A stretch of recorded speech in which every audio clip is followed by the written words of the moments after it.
Pregnant ആയി abortion വരെ ഓടി നടന്നിട്ടാ അതുവരെ പോയി. അതാണ് പെട്ടെന്ന് സങ്കടം. കാരണം നമ്മൾ നെക്സ്റ്റ് ബേബിക്ക് വേണ്ടിയിട്ട് വെയിറ്റിംഗ് ആയിരുന്നു.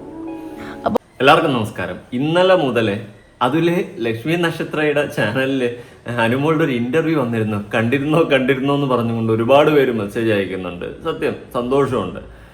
ഞാൻ ഇത്രയും ബിഗ് ബോസ് സീസൺ എല്ലാം ഒന്നും കണ്ടിട്ടില്ല. ഞാൻ ആ റോബിന്റെ സീസണിന് ശേഷമൊക്കെയാണ് കാണുന്നത്. എന്നാൽ അതിന് മുന്നേക്കും പലരുടെയും ക്ലിപ്സുകൾ അത് ഇതൊക്കെ കണ്ടിട്ടുണ്ട്. പക്ഷെ ഇത്രയും സീസൺ കഴിഞ്ഞു പോയത് എനിക്ക് ഏറ്റവും ഇഷ്ടമുള്ള ഒരു കണ്ടസ്റ്റന്റ് ആണ് ഈ പറയുന്ന അനുമോൾ. നമ്മുടെ വീട്ടിലൊരു അംഗത്തെ പോലെ, അല്ലെങ്കിൽ നമുക്ക് അത്രയും ഒരു കണക്ഷൻ, ഒരു സ്നേഹം തോന്നുന്ന ഒരു വ്യക്തിയാണ് ഈ പറയുന്ന അനുമോൾ. ആ സീസൺ 7 ഏറ്റവും കൂടുതൽ അറ്റാക്ക് ചെയ്യപ്പെട്ട ഒരു കണ്ടസ്റ്റന്റും കൂടിയാണ് ഈ പറയുന്ന അനുമോൾ, അല്ലേ? അപ്പോൾ വീഡിയോ ആദ്യമായി കാണുന്ന ചാനൽ സബ്സ്ക്രൈബ് ചെയ്യാനും വീഡിയോ ലൈക്ക് ചെയ്യാനും ഹൈപ്പ് കൊടുക്കാനും മറക്കണ്ട. ഓക്കെ, പുതിയ സീസൺ വരുന്നു.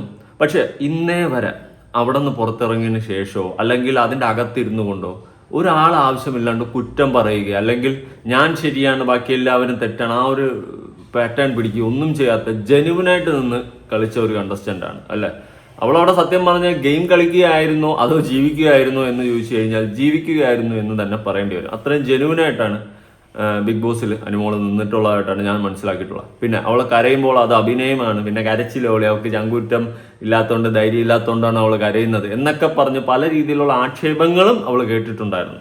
പക്ഷെ എന്നെ എപ്പോഴും ആശ്ചര്യപ്പെടുത്തിയതും, ഞാൻ സത്യം പറഞ്ഞാൽ ബിഗ് ബോസിന്റെ എനിക്ക് തോന്നുന്നു അഖിൽമാരാന്റെ ആ ഒരു സീസൺ തൊട്ടാണ്, റോബിന്റെ സീസൺ തൊട്ട് എന്താണെന്ന് തോന്നുന്നു ഞാൻ റിവ്യൂ ചെയ്യുന്നത്. അപ്പോൾ എൻ്റെതായ രീതിയിൽ എൻ്റെ അഭിപ്രായം പറയുന്നത്. പക്ഷെ അനുമോളുടെ സീസൺ എത്തിയപ്പോൾ ഒരുപാട് പേര്, ആയിരക്കണക്കിന് ആൾക്കാർ എന്നെ കോൺടാക്ട് ചെയ്തിട്ടുണ്ടായിരുന്നു ഇൻസ്റ്റാഗ്രാം വഴിയും ഫേസ്ബുക്ക് മെസ്സഞ്ചർ വഴി. അതായത് അനുമോൾക്ക് വോട്ട് ചെയ്യാൻ വേണ്ടിയിട്ട് എന്നെ കൊണ്ട് പറ്റുന്നത് പോലെ ഞാനന്ന് മാക്സിമം പറ്റുന്ന പോലെ, കാരണം എനിക്കും അത്രയ്ക്ക് ഒരു വാശിയായിപ്പോയി അനുമോൾ ജയിക്കണം എന്ന്. കാരണം ആ പെണ്ണിനെ ഒറ്റയ്ക്കിട്ട് അവിടെ എല്ലാം കൂടി വളഞ്ഞിട്ട് ആക്രമിക്കുന്നതും അറ്റാക്ക് ചെയ്യുന്നതൊക്കെ കണ്ടപ്പോൾ ഒരു സത്യം പറഞ്ഞ ഒരു ഉള്ളിൽ നിന്നൊരു സഹോദര ബന്ധമാണോ എന്തോ ഒരു ബോണ്ട് എനിക്ക് കയറി അടിക്കാൻ തോന്നി. ബാക്കിയുള്ളതിനെ ആ ഒരു സെറ്റപ്പ് സാധനം എനിക്ക് ഫീൽ ഉണ്ടായി. അതുകൊണ്ട് തന്നെ ഞാൻ അവൾക്ക് വേണ്ടിയിട്ട് എന്നെ കൊണ്ട് പറ്റുന്ന രീതിയിൽ സപ്പോർട്ട് ചെയ്തതെന്ന് ചുമ്മാ എനിക്ക് അവൾ എന്ത് തെറ്റ് കാണിച്ചാലും സപ്പോർട്ട് ചെയ്യുന്ന ആ പേറ്റാണെന്നല്ല, എനിക്ക് ജെന്യുവനായിട്ട് തോന്നിയത് കൊണ്ട് ഞാൻ സപ്പോർട്ട് ചെയ്തു. ഓക്കെ, എനിക്ക് അവളെ ജെന്യുവനായിട്ടാണ് അവിടെ നിൽക്കുന്നതെന്ന് തോന്നി. എന്നാലും പലരും അവളെ കുറ്റപ്പെടുത്താനും അവളെ കുറ്റം പറയാൻ വേണ്ടിയിട്ട് വീഡിയോ ചെയ്യുന്ന പലരെയൊക്കെ ഞാൻ കണ്ടിട്ടുണ്ടായിരുന്നു. പക്ഷെ എനിക്ക് തോന്നിയില്ല. പിന്നെ ഏറ്റവും അവിടെ ഫേക്കായിട്ട് നിൽക്കുന്ന അനീഷായിട്ട് തന്നെയാണ് എനിക്ക് അന്നും ഇപ്പോഴും ഫീൽ ചെയ്യുന്നതും ഇപ്പോഴും ഞാൻ മനസ്സിലാക്കുന്നതും. ഓക്കെ, അപ്പൊ അനീഷ് എന്ന് പറയുന്ന വ്യക്തി ഇപ്പോൾ റീസെന്റ് ഈ പറയുന്ന ലക്ഷ്മി നക്ഷത്രയുടെ ചാനലിൽ ഒരു ഇന്റർവ്യൂ എടുത്തിട്ടുണ്ടായിരുന്നു. അനുമോൾ വന്നിരുന്നു കുറ്റം പറയാനും അവൻ എന്താ വലിയ കൊമ്പത്താനാണെന്നുള്ള രീതിയിൽ ന്യായീകരിക്കാനും വന്ന ഒരു ഉളുപ്പില്ലാത്ത നാറിയായിട്ടാണ് എനിക്ക് ഫീൽ ചെയ്തിട്ടുള്ളത്. സീരിയസ്ലി, ചുമ്മാ ആവശ്യമില്ലാത്ത എന്തൊക്കെയോ പറഞ്ഞു കുത്തി കിഴച്ചുണ്ടാക്കി ഒരു വർത്തമാനാണ് അവൻ ഉണ്ടാക്കി വെച്ചിട്ടുള്ളത്. പക്ഷെ ഇവള് വന്നിട്ട് ഇപ്പോൾ ഒരു ഇന്റർവ്യൂ എടുത്ത് അവളുടെ അനുഭവങ്ങളും അവളുടെ ആ ഒരു സീസണിന്റെ സമയത്ത് വീട്ടിൽ സംഭവിച്ചിട്ടുള്ള ചേച്ചിയുടെ അബോർഷൻ അങ്ങനത്തെ കുറെ കാര്യങ്ങളൊക്കെ പറഞ്ഞ് ഇമോഷണലി കുറെ കരയുന്നുണ്ട്. നല്ലതാ, അബോർഷൻ ആയ നല്ലതെന്നല്ല, അതല്ല, അവള് വന്നിട്ട് ജെന്യുവനായിട്ട് വന്ന് ആരെയും കുറ്റപ്പെടുത്താതെ അവളുടെ കാര്യങ്ങളൊക്കെ പറഞ്ഞിട്ട് പോകുന്ന ഒരു ജെന്യുവനായിട്ടാണ് ഫീൽ ചെയ്ത. അത്രയും ഇതാണ്, നല്ലതാ. ഓക്കെ, അപ്പൊ അത്രയും നല്ലൊരു ക്യാരക്ടർ അവൾക്ക് ഉണ്ടെന്നാണ് ഞാൻ അന്നും ഇന്നും വിശ്വസിക്കുന്നത്. ജെന്യുവിനിറ്റി അതാണ് മെയിൻ. അല്ലാതെ ഉള്ളിൽ ഒന്ന് വെച്ചിട്ട് നാട്ടുകാരെ കാണിക്കാൻ വേണ്ടിയിട്ട് പ്രകസനം കാണിക്കുന്ന ടീമൊന്നും അല്ല. ഇപ്പൊ തന്നെ വേണമെങ്കിൽ ഇന്റർവ്യൂ കൊടുത്തപ്പോൾ അനീഷിനെയൊക്കെ പൂര കുറ്റം പറയാം, എല്ലാവരെയും വേണമെങ്കിൽ കുറ്റം പറയാം. അവൾ അതൊന്നും ചെയ്തിട്ടില്ല. അവൾ അവളുടെ കാര്യം പറഞ്ഞ് അവളുടെ ഇമോഷൻസ് പറഞ്ഞ് നൈസായിട്ട് ആ ഇന്റർവ്യൂ സ്റ്റോപ്പ് ചെയ്തു. എന്തായാലും നമുക്ക് കുറച്ചൊന്ന് കാണാം. അതിൽ കുറച്ച് നമുക്ക് കാണുമ്പോൾ ഒരു സങ്കടം വരുന്ന കുറച്ച് ഭാഗങ്ങളൊക്കെ ഉണ്ട്. അത് നിങ്ങളെ ഒന്ന് കാണിക്കാം. ഓക്കെ, അനുവിന്റെ ചേച്ചി മാക്സിമം ഹാർഡ് വർക്ക് ചെയ്തിട്ടുണ്ട്. അയ്യോ, ഒരുവിധം ഞാൻ പറയും, ഞാൻ എവിടെ വേണമെങ്കിലും ഞാൻ പറയും, എന്നെ ഏറ്റവും കൂടുതൽ എനിക്ക്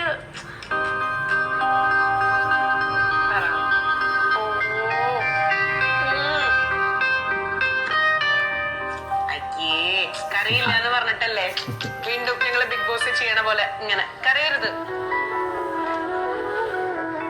ആഫ്റ്റർ എ ലോങ് ടൈം അനുഭവമുള്ള കരച്ചിൽ കാണുകയാണ്. കരച്ചിൽ കാണാൻ വേണ്ടി ആഗ്രഹിക്കുന്നതല്ല, പക്ഷെ ആ ഒരു ഇമോഷൻ, ആ ഒരു കുട്ടിത്തം നമുക്ക് ഇവളുടെ ഈ ഒരു ക്യാരക്ടറൊക്കെ കാണുമ്പോൾ ചിലപ്പോൾ നമ്മുടെ വീട്ടിലെ ഒരു അംഗത്തെ പോലെ നമുക്ക് ഫീൽ ചെയ്യും. അങ്ങനെ തന്നെയാണ് അവർക്ക് ഒരുപാട് കുടുംബ പ്രേക്ഷകരുടെ സപ്പോർട്ടും ഉള്ളത്. ഇപ്പോൾ ഈ ബിഗ് ബോസ് വരും മുന്നേ തന്നെ ഒരു സീരിയൽ അത് ഇതൊക്കെ ആയിട്ട് അവർക്ക് ഒരു പ്രത്യേക ഓഡിയൻസ് ഉണ്ട്, പ്രത്യേകിച്ച് കുറെ അമ്മമാര്. ഓക്കെ, സ്വന്തം മകളെ പോലെയൊക്കെയാണ് അനുമോളെ കാണുന്നത്. അതുകൊണ്ട് തന്നെ അത്യാവശ്യം നല്ല സപ്പോർട്ടാണ്. ഞാൻ സത്യം പറഞ്ഞാൽ ഈ സീരിയൽ അതും ഇതൊന്നും കാണുന്ന ഒരു വ്യക്തിയല്ല. പക്ഷേ ബിഗ് ബോസിൽ വന്നപ്പോൾ ഉള്ള ജെന്യുവിനിറ്റിയും അവൾ ഒറ്റപ്പെട്ടതൊക്കെ കണ്ടപ്പോൾ, പ്രത്യേകിച്ച് എല്ലാം കൂടി വളഞ്ഞിട്ട് ആക്രമിച്ചില്ലേ, അതൊക്കെ ഒരുമാതിരി ബിൻസി നിന്നെയും കട്ടപ്പ ചൈത്തിയൊക്കെ അപ്പോ കുത്തിയ കുത്തിന് കൈ കണക്കില്ല കട്ടപ്പയൊക്കെ. അമ്മാതിരി പരിപാടിയൊക്കെ കാണുമ്പോൾ നമുക്ക് തന്നെ നമ്മൾക്ക് എന്തോ ഒരു പാവം തോന്നും. അന്ന് വോട്ട് ചെയ്യാൻ വേണ്ടിയിട്ട് പുറത്തുനിന്നൊക്കെ എത്ര ആൾക്കാരെന്ന് പറയുമ്പോൾ ഒ ടി പി അടിച്ച് അവസാനം എനിക്ക് തോന്നി എനിക്ക് തലയ്ക്ക് ഭ്രാന്താവുന്നു. എനിക്ക് ഉറക്കമില്ലായിരുന്നു. ഒ ടി പി അടിച്ച് ഞാൻ ഒരുമായി കഞ്ചടിച്ചോ ഫീൽഡാണ് ഇരുന്നതെന്ന്. സത്യം അങ്ങനെ എത്രയോ വോട്ടുകൾ ചെയ്തു കൊടുത്ത് എനിക്ക് സത്യം പറഞ്ഞാൽ അതിലൊരു അഭിമാനമുണ്ട്. കാരണം അവളന്ന് ജയിച്ചപ്പോൾ അല്ലെങ്കിൽ നമ്മൾ കഷ്ടപ്പെട്ടതെല്ലാം പാഴായി പോയേനെ എന്ന് ചിന്തിച്ചേനെ. അതും ആ മരവാഴ അനീശ് വല്ലതും കപ്പടിച്ചുകൊണ്ട് പോയിരുന്നെങ്കിൽ. അതുകൊണ്ട് എനിക്കതിൽ അഭിമാനമുള്ളൂ. എന്തായാലും നമ്മളാൽ കഴിയുന്ന രീതിയിൽ ഹെൽപ്പ് ചെയ്തല്ലോ. അങ്ങനെയെങ്കിലും 10 ഓട്ടെങ്കിലും ഒക്കെ കിട്ടിയല്ലോ, നല്ലത് എന്നുള്ളൊരു മൈൻഡിൽ വന്നിരുന്നു. ഇന്നും സത്യം പറഞ്ഞാൽ റിപ്ലൈ കൊടുക്കാത്ത ഒരുപാട് മെസ്സേജ് ഉണ്ട് കേട്ടോ. റിക്വസ്റ്റുകളിൽ കിടപ്പുണ്ട്. അന്ന് വോട്ടിന് വേണ്ടിയിട്ട് OTP വേണ്ടിയിട്ട് മെസ്സേജ് ഇട്ടവർ. കാരണം നമുക്ക് എല്ലാവരെയും ആക്സെപ്റ്റ് ചെയ്ത് എല്ലാവർക്കും അടിച്ചു കൊടുക്കാനൊന്നും പറ്റില്ല. ഞാൻ ഒറ്റയ്ക്കാണ് ഇരുന്ന് അടിച്ചു കൊടുത്തത്. വേറെ ആരെയും ആളെയൊന്നും ഇരുത്തിയിട്ടൊന്നുമില്ലാതെ എനിക്ക് കഴിയുന്നത് പോലെ ഞാൻ മാക്സിമം ഫുഡ് പോലും ചില സമയമൊക്കെ കഴിച്ചിട്ടില്ല. അങ്ങനെ ഇരുന്ന് ഓട്ടടിച്ച് ഞാൻ ഒരുമായി മറ്റേ ബോബ് മാർലി ടീം പോലെ ഈ ഒരു സെറ്റപ്പായിരുന്നു. ഇതിൻ്റെ ഇടയിൽ വീഡിയോ ചെയ്യും ഒരു സംഭവമായിരുന്നു. ഓക്കെ ബാക്കി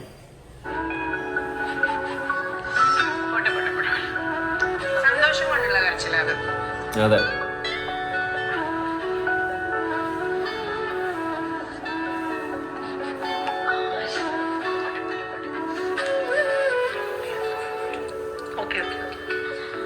എന്നെ ഏറ്റവും കൂടുതൽ അതിപ്പോഴും എന്നെ സപ്പോർട്ട് ചെയ്ത ഓഡിയൻസും പറയുന്നുണ്ട്, എൻ്റെ ഫ്രണ്ട്സും പറയുന്നുണ്ട്, ഒരുപാട് പേര് പറയുന്നുണ്ട് നിന്നെ ഏറ്റവും കൂടുതൽ ഇതിനു വേണ്ടി 100 ദിവസവും നിനക്ക് വേണ്ടി ഒരുപാട് ഹാർഡ് വർക്ക് ചെയ്ത് എൻ്റെ ചേച്ചിയാണ്. ജോലി വരെ മാറ്റി. അത് കൂടാതെ പ്രഗ്നന്റ് ആയി അബോർഷൻ വരെ. അത് വല്ലാത്തൊരവസ്ഥയാണ്. ഇപ്പോൾ അനുമോൾക്ക് വേണ്ടിയിട്ട് 100 ദിവസം ആ ഒരു ബിഗ് ബോസിൽ ഉണ്ടായിരുന്ന അത്രയും ദിവസം അത്രയും ഹാർഡ് വർക്ക് അനുമോളുടെ ചേച്ചി എടുത്തിട്ടുണ്ട്. ആ സമയത്ത് ഇതിൻ്റെ തിരക്കുകളിൽ പെട്ട് പ്രഗ്നൻ്റ് ആയിരുന്നത് അബോർഷനായി. അത് കേട്ടപ്പോൾ എനിക്കും എന്തോ പോലെ തോന്നി. കാരണം ഇത് ഇപ്പോഴാണ് 10 ആൾ അറിയുന്നത്. ഇതുവരെ അനുമോൾ ഒരിടത്തും പറഞ്ഞിട്ടില്ല. അപ്പോൾ ഈ കേസ് കേട്ടപ്പോൾ എനിക്കും ഒരുമാതിരി ആയിപ്പോയി. അപ്പം അത്രയ്ക്ക് ആ ചേച്ചിയുടെ ഇമോഷൻ, അന്ന് സ്വന്തം കുഞ്ഞിനെ ശ്രദ്ധിക്കാൻ പറ്റാണ്ടായിപ്പോയി, സ്വന്തം സഹോദരിക്ക് വേണ്ടി അത്രയ്ക്ക് കട്ടയ്ക്ക് നിന്നു.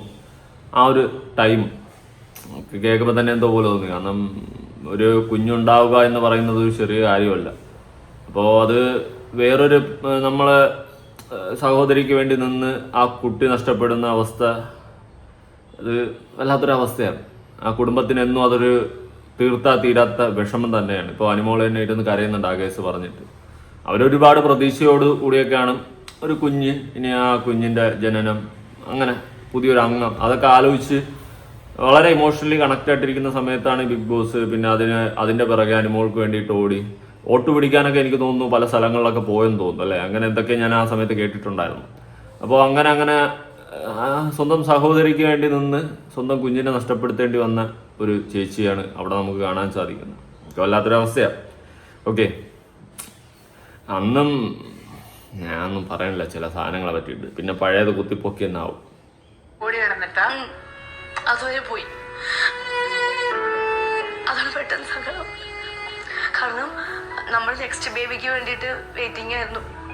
അപ്പൊ അവള് എത്ര ഹാർഡ് വർക്ക് ചെയ്തു. ശരിക്കും മനുവിന്റെ ചേച്ചിയാണ് കേട്ടോ ഓരോ ഇങ്ങനെ ലക്ഷ്മി ഇപ്പം ലൈക്ക് നമ്മുടെ ഗ്രാൻഡ് ഫിനാലയുടെ തലേന്ന് വരെ വീഡിയോ കോർഡിനേറ്റ് ചെയ്ത് ഞാൻ സോഷ്യൽ മീഡിയയിൽ പോസ്റ്റ് ചെയ്തു. ഒന്ന് കൊളാബും കൂടി ഇടുവോ എന്നൊക്കെ ചോദിച്ചു. അമ്മയ്ക്ക് വയ്യാണ്ടായി, അച്ഛന് വയ്യാണ്ടായി, ടെൻഷൻ പോട്ടെ. എന്റെ ചേച്ചിയുടെ ഹസ്ബൻഡ് എന്ന് പറയുമ്പോ എനിക്ക് എന്റെ ചേട്ടച്ചനാണ്.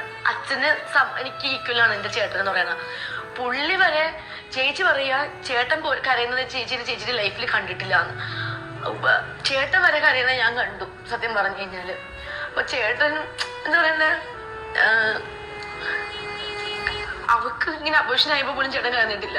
ഷനു ബിഗ് ബോസിലെ വിഷമിക്കണ കണ്ടപ്പോ ഒരു ഭയങ്കരമായിട്ട് കരഞ്ഞു. അവസാനം ചേട്ടൻ TV ഓഫ് ചെയ്ത് വെച്ചു കാണണ്ടാന്ന്. ഇത് ബിഗ് ബോസിന്റെ കേസ് എന്ന് വെച്ച് കഴിഞ്ഞാൽ ഏറ്റവും കൂടുതൽ അനുമോൾ അന്ന് അനുഭവിച്ചെന്ന് വെച്ച് കഴിഞ്ഞാൽ ഒരു പട്ടിക്കുഞ്ഞു പോലും സപ്പോർട്ട് ചെയ്യാനില്ലായിരുന്നു. ഒരു വാഴ വന്നിട്ട് ഇഷ്ടമാണെന്നൊക്കെ പറഞ്ഞ് അന്ന് ഇറങ്ങി തിരിച്ചായിരുന്നു. അടുത്ത് കുറേ എണ്ണം റീ എൻട്രി നടത്തി അവിടെ കിടന്ന് എല്ലാം കൂടി വളഞ്ഞിട്ട് ഇവളെ ആക്രമിച്ചപ്പോൾ തിരിഞ്ഞ് നോക്കാതെ മറ്റേ കൈയും ബാക്കി കെട്ടി നടന്നു പോയൊരു കാട്ടുമുണ്ടയുണ്ട്. ആരെന്ന് ഞാൻ പറയണ്ടല്ലോ, അറിയാലോ, അനീഷ്. ഓക്കെ, അപ്പോൾ അങ്ങനെ ഒരു മനുഷ്യൻ പോലും അവളന്ന് സപ്പോർട്ട് ചെയ്യില്ല. സത്യം പറയാമല്ലോ എൻ്റെ പൊന്നളിയന്മാരെ. അന്ന് ബിൻസിയൊക്കെ കൈ കിട്ടുന്ന കാലവാരി എടുത്ത് 4-5 അടി ഹൾക്ക് മറ്റേ എടുത്തിട്ട് അടിക്കൂലേ സ്പൈഡർമാനായിട്ട്, അതുപോലെ എടുത്തിട്ട് അടിച്ചാൽ തോറിന് എടുത്തിട്ട് അടിക്കുന്ന പോലെ അടിച്ചാൽ അവഞ്ചേഴ്സിൽ അതുപോലെ എടുത്തിട്ട് അടിക്കാനൊക്കെയാണ് തോന്നിയത്. ഒരു മനുഷ്യൻ അവർക്ക് വേണ്ടിയിട്ട് നിന്നില്ല, ഒരൊറ്റ മനുഷ്യൻ പോലും. എല്ലാം വളഞ്ഞിട്ട് ആക്രമിച്ചപ്പോൾ എല്ലാത്തിനും അണ്ണാക്കി പിരിവെട്ടി വായിക്കാത്ത പഴവും തിരികെ വെച്ചുകൊണ്ടിരുന്നു. ഓക്കെ, അതാണ് എനിക്ക് അവിടെ അന്ന് കാണാൻ സാധിച്ചത്. അയ്യോ, മറ്റതൊക്കെ ഗുണം പിടിച്ചാ നേരെ ചോ ഈ ബിൻസിയും കട്ടപ്പയൊക്കെ നാശിച്ച് നാറാണത്തായില്ലേ. അതാണ്, അത്രേ ഉള്ളൂ. പിന്നെ അവൾക്കെതിരെ വയ്ക്കാൻ പറ്റേണ്ടതിന്റെ മാക്സിമം ആരോപണങ്ങൾ വെച്ചിട്ടുണ്ട്. കൂടോത്തരം, മറ്റേ പ്ലാച്ചി, അപ്പാനി ശരത്തൊക്കെ വന്നിരുന്ന് പറഞ്ഞ ഓർമ്മയില്ലേ. അപ്പൊ ആ രീതിയിൽ എന്തൊക്കെ രീതിയിൽ അവളെ നെഗറ്റീവ് ആക്കാം അതിന്റെയൊക്കെ മാക്സിമം അതിന്റെ അകത്തും പുറത്തും നടന്നു. പക്ഷെ ജനമനസ്സുകളിൽ ഇടം നേടി ജനങ്ങളുടെ ഇടയിൽ സ്റ്റാർ ആയത് അനുമോളായതുകൊണ്ടാണ് അവൾ കപ്പ് കൊണ്ടുപോയത്. പിന്നെ ജെനുവിനിറ്റി ആ ജെനുവിനിറ്റിക്കാണ് കപ്പ് കിട്ടിയത്. ഓക്കെ, സത്യസന്ധമായ കപ്പാണെന്ന് അംഗീകാരത്തോടു കൂടി കിട്ടിയത്. നിങ്ങളെ കിടന്ന് കരയുന്ന എന്തിനാ കിടന്ന് കരയുന്നത്? കാരണം എല്ലാം കാണിക്കുന്നില്ലല്ലോ അതിനകത്ത്. കുറച്ച് ഭാഗം കട്ട് ചെയ്ത് പോവുള്ളൂ. എന്തിനാ? കാരണം അതിനകത്ത് ഉള്ളിൽ ഞാൻ കരയാൻ വേണ്ടി കരയുന്നതല്ല ചേച്ചി, അത്രയും സഹിക്കാൻ പറ്റാത്ത കാര്യങ്ങളാണ് നടക്കുന്നത്. എപ്പോഴും അത് എൻ്റെ ഒരു അവസ്ഥ. ഞാൻ എപ്പോഴും പ്രാർത്ഥിക്കണല്ലേ, ഞാൻ എപ്പോഴും പറയുന്ന വെച്ചാല് ഇനി വരുന്ന സീസണിൽ എൻ്റെ അവസ്ഥ ആർക്കും ഉണ്ടാവാൻ പാടില്ല. സത്യം, ആ അവസ്ഥ ആർക്കും ഉണ്ടാവാൻ പാടില്ല. കാരണം ഒറ്റപ്പെട്ടു പോയൊരവസ്ഥയുണ്ട്. ഞാനിപ്പോൾ അതിന് മുന്നത്തെ സീസണിൽ ജിൻഡോ അവനെയൊക്കെ സപ്പോർട്ട് ചെയ്തതിൽ എനിക്ക് ഭയങ്കര റിഗ്രറ്റാണ് ഉണ്ടായിട്ടുണ്ടായിരുന്നത്. അവനെയൊക്കെ തനിക്കുണങ്ങൾ അറിഞ്ഞപ്പോൾ വെറും റിഗ്രറ്റാണ് എനിക്കുണ്ടായിരുന്നത്. പക്ഷെ അനുമോളെ സപ്പോർട്ട് ചെയ്തതിൽ ഇന്നവരെ എനിക്ക് ഒരു തുരുമ്പ് റിഗ്രറ്റ് പോലും തോന്നിയിട്ടില്ല. കാരണം അത്രയും ജെനുവിനിറ്റി അല്ലെങ്കിൽ ജെനുവിനായിട്ടുള്ള ഒരു പേഴ്സണിന് വേണ്ടിയിട്ടാണ് ഞാൻ ഓട്ടടക്കം എന്നാൽ കഴിയുന്ന രീതിയിൽ ചെയ്തു കൊടുത്തത്. മനസ്സിലായി? അപ്പോൾ ആൾക്കാർ എന്നെ മെസ്സേജ് അയക്കും, ഞാൻ അതങ്ങ് ചെയ്തു കൊടുക്കും. ജിൻഡോയ്ക്കൊന്നും വേണ്ടിയിട്ട് ഞാൻ അങ്ങനെയൊന്നും ഇറങ്ങി തിരിച്ചിട്ടില്ല. പക്ഷേ അതിൽ ഞാൻ അഭിമാനിക്കുന്നു സത്യം പറഞ്ഞു. കാരണം അത്രയും ജെന്യൂൻ ആയിട്ടുള്ള ഒരു പേഴ്സണിന് വേണ്ടിയിട്ടാണ് ഞാൻ എൻ്റെ ടൈം കളഞ്ഞതെന്ന് ഉള്ളൊരു തോട്ട് എനിക്കുണ്ട്. അതെന്തായാലും വളരെയധികം സന്തോഷമുണ്ട് എനിക്ക്. ഓക്കെ, ബാക്കി ഒരാൾക്കും പെൺകുട്ടിക്കാണെങ്കിലും ആൺകുട്ടിക്കാണെങ്കിലും വരാൻ പാടില്ല. വന്നാലും കുറച്ചും കൂടെ നന്നായിട്ട് ബോൾഡായിട്ട് പിടിച്ചു നിൽക്കുക. സത്യം, അത്രേ ഉള്ളൂ. കുറച്ചും കൂടെ നന്നായിട്ടൊന്നുമല്ല, അനു എക്സ്ട്രീം ആയിട്ട് ബോൾഡ് ആയിട്ട് തന്നെയാണ് പിടിച്ചത്. അതാണ് പറയുന്നത്. അത് ദൈവത്തിനോട് ഞാൻ നന്ദി പറയുന്നു. ദൈവത്തിന്റെ ഒരു ബ്ലെസ്സിങ് ഉണ്ടെന്ന് ഞാൻ വിശ്വസിക്കുന്നു. എപ്പോഴും എല്ലാ കാര്യത്തിലും ഒരു മോശ സിറ്റുവേഷൻ വന്നാൽ പോലും എനിക്ക് എന്റെ ലൈഫിൽ ഈ ബിഗ് ബോസിൽ പോകുന്ന സമയത്ത് മോശ സിറ്റുവേഷൻ വന്നിട്ടുണ്ട്. അപ്പൊ പോലും ദൈവം എന്റെ കൈ പിടിച്ച് നിർത്തിയിട്ടുണ്ട്. അത് പറഞ്ഞ ദൈവത്തിന്റെ ഒരു ബ്ലെസ്സിങ് എനിക്കുണ്ട്. അങ്ങനെ തോന്നിയിട്ടുണ്ട്. ദൈവത്തിന്റെ ബ്ലെസ്സിങ് മാത്രമല്ല, ഒരുപാട് ലക്ഷക്കണക്കിന് ആൾക്കാരുടെ പ്രാർത്ഥനയുണ്ട്. ഇപ്പൊ ദൈവത്തിന്റെ ബ്ലെസ്സിങ് തന്നെയാണ്, ഇല്ലെന്ന് പറയുന്നില്ല. ദൈവത്തിന്റെ ബ്ലെസ്സിങ് 100% ഉണ്ട്. അതോടൊപ്പം ഒരുപാട് ലക്ഷക്കണക്കിന് അമ്മമാരുടെ പ്രാർത്ഥനയുണ്ട്. ഒരുപാട് പേര്. അത് ഏറ്റവും കൂടുതൽ അടുത്തറിഞ്ഞ വ്യക്തികളിൽ ഒരാളെ തന്നെയാണ് ഞാനും. കാരണം അന്ന് എനിക്ക് ഏതൊക്കെയോ അമ്മമാർ പുതുതായിട്ട് ഒരു ഇൻസ്റ്റാഗ്രാം അക്കൗണ്ട് തുടങ്ങിയിട്ട് എനിക്ക് മെസ്സേജ് അയക്കുകയാണ്. കാരണം അവർക്ക് വോട്ട് ചെയ്യാൻ വേറെ വകുപ്പില്ല. അവർ ഇൻസ്റ്റയോ ഫേസ്ബുക്കോ ഒന്നും ഇല്ലാത്തവരൊക്കെ ആയിരിക്കും. ചിലർ ഫേസ്ബുക്ക് കാണും, ഇൻസ്റ്റയൊന്നും ഇല്ലാത്തവരായിരിക്കും. അപ്പോൾ ഇൻസ്റ്റയിൽ മെസ്സേജ് അയക്കാൻ വേണ്ടിയിട്ട് അവർ ആദ്യമായിട്ട് അക്കൗണ്ട് തുടങ്ങിയിട്ട് എനിക്ക് മെസ്സേജ് അയച്ചവരുണ്ട്. ഓക്കെ, അനുമോൾക്ക് വോട്ട് കൊടുക്കാൻ വേണ്ടിയിട്ട്. അതും നല്ല പ്രായമുള്ള അമ്മമാരൊക്കെയാണ്. അപ്പോൾ ഒരുപാട് ലക്ഷക്കണക്കിന് ആൾക്കാരുടെ സപ്പോർട്ടും പ്രാർത്ഥനയും അനുഗ്രഹവും ഈ പറയുന്ന അനുമോക്കുണ്ടായിരുന്നു. അത് അത്രയും ജെന്യുവൻ ആയതുകൊണ്ടാണ്. എനിക്ക് അങ്ങനെ ഞാൻ അന്ധമായിട്ട് ആരെയും സപ്പോർട്ടൊന്നും ചെയ്തിട്ടില്ല.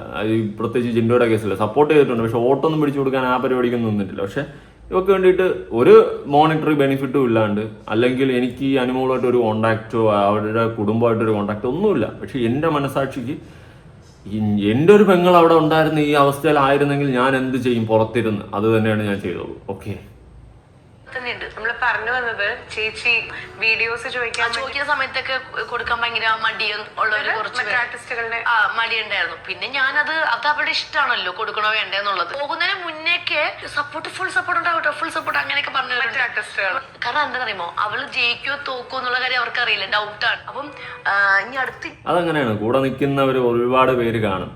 ജയിക്കോ തോക്കോ എന്ന് അറിയുന്നതിനേക്കാളും നമ്മളുടെ കൂടെ വന്നിട്ട് എന്ന് പറഞ്ഞിട്ട് നമ്മുടെ നാശം കാണാൻ കാത്തിരിക്കുന്ന ഒരുപാട് പേരുണ്ടാവും. അതൊക്കെ വെറും സ്വാഭാവികമാണ്. പക്ഷെ മനസ്സറിഞ്ഞ് നിന്നെ സപ്പോർട്ട് ചെയ്ത ഒരുപാട് പേരുണ്ട് ഈ ലോകത്ത്.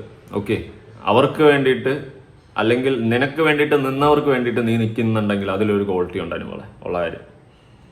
ഇനി എന്റെ കരിയർ എന്താന്നുള്ളതായിരുന്നു ഇനി അടുത്ത്. പിന്നെ ആലോചിച്ചു ഞാൻ ഇനി ഓക്കെ കാശൊക്കെ ആയി, സ്ഥലമൊക്കെ മേടിച്ചു, സെറ്റിലായി, ഇനി ഒന്നും കൂടെ സെറ്റിൽ ആയാലോ, ഫാമിലിയൊക്കെ ആവണം. കാരണം നമുക്ക് ഒറ്റ ലൈഫല്ലേ ഉള്ളൂ. അതായത് ലൈക് ബാങ്ക് ബാലൻസ് ആയി, കാറായി, സ്ഥലം മേടിച്ചു, ഇപ്പൊ വീട് വെക്കാനുള്ള പ്ലാൻ. ഇനി അച്ഛന്റെ അമ്മയുടെ ആഗ്രഹം എന്തായാലും അവരെപ്പോഴും പറഞ്ഞോണ്ടിരിക്കുന്ന ഒരൊറ്റ കാര്യമാണ്, എന്താണ്?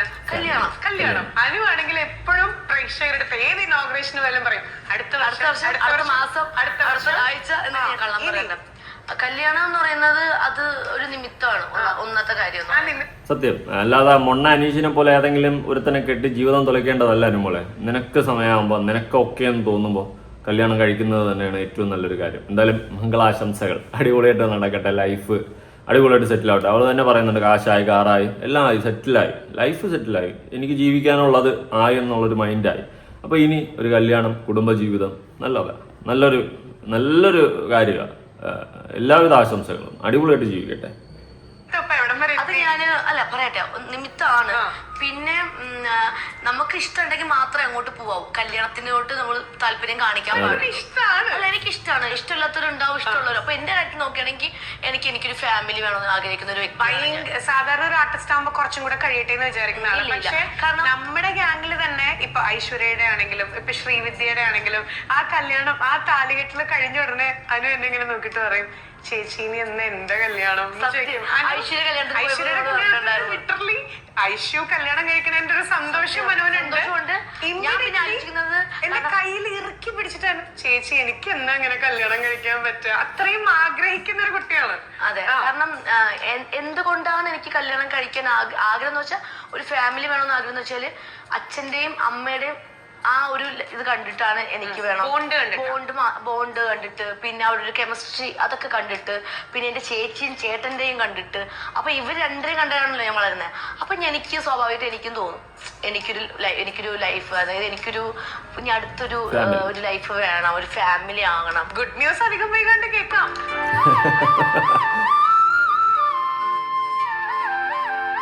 അതെ,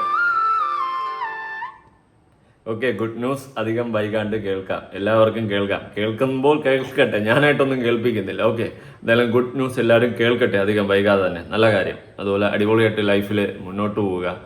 ഞാൻ ഇത്രയും കാലം ബിഗ് ബോസിൽ പലരെ സപ്പോർട്ട് ചെയ്തിട്ടുണ്ട്. പിന്നെ എനിക്ക് റിഗ്രറ്റ് തോന്നിയിട്ടുണ്ട്. പക്ഷെ ഇന്നേ വരെ 0 റിഗ്രറ്റാണ് നിന്നെ സപ്പോർട്ട് ചെയ്യല്. എനിക്ക് അത്രയ്ക്കും ആ ഒരു ജെന്യുവൻ പേഴ്സണാലിറ്റി ഉള്ള ഒരാളെയാണ് ഞാൻ സപ്പോർട്ട് ചെയ്തതെന്നുള്ള ഒരു അഭിമാനം എനിക്ക് സത്യം പറയാനുണ്ട് കേട്ടോ.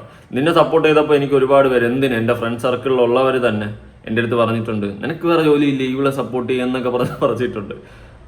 അന്ധമായിട്ട് നീ എന്തിനാ അവളെ സപ്പോർട്ട് ചെയ്യുന്നത് എന്നൊക്കെ പല രീതിയിലും പലരും പറഞ്ഞിട്ടുണ്ടെങ്കിലും എനിക്ക് പുല്ലാണ്. ഞാൻ ഇന്ന് വരെ ഇവളെ സപ്പോർട്ട് ചെയ്തതിൽ എനിക്ക് ഒരു റിഗ്രറ്റും ഇല്ല. അത്രയും ജെന്യുവനായിട്ടുള്ള ഒരു പേഴ്സണാലിറ്റിയാണ് സപ്പോർട്ട് ചെയ്തതെന്നുള്ളൊരു മനസ്സുഖം മാത്രമുണ്ട്. ഓക്കെ, എന്തായാലും ഈ പറഞ്ഞതുപോലെ കല്യാണം എന്ന് പറയുന്ന നല്ല വാർത്ത അധികം വൈകാതെ കേൾക്കട്ടെ. എല്ലാവരും വെയിറ്റ് ചെയ്യട്ടെ. ആരാണ് ആ കല്യാണം ചെറുക്കൻ എന്നൊക്കെ ഒന്ന് അറിയട്ടെ. എന്താണ് അങ്ങനെ എന്തെങ്കിലുമൊക്കെ പ്ലാൻ ഉണ്ടെങ്കിൽ എല്ലാവരും ഒന്ന് കാണട്ടെ, അറിയട്ടെ. അപ്പം നിങ്ങളുടെ അഭിപ്രായങ്ങൾ, ബിഗ് ബോസ് സീസൺ 7 നിങ്ങൾ ആരെയാണ് ഏറ്റവും കൂടുതൽ സപ്പോർട്ട് ചെയ്തത് എന്നൊക്കെ ഒന്ന് താഴെ കമൻറ്റ് ചെയ്യുക. പുതിയൊരു വീഡിയോ ഇടണം. ബൈ.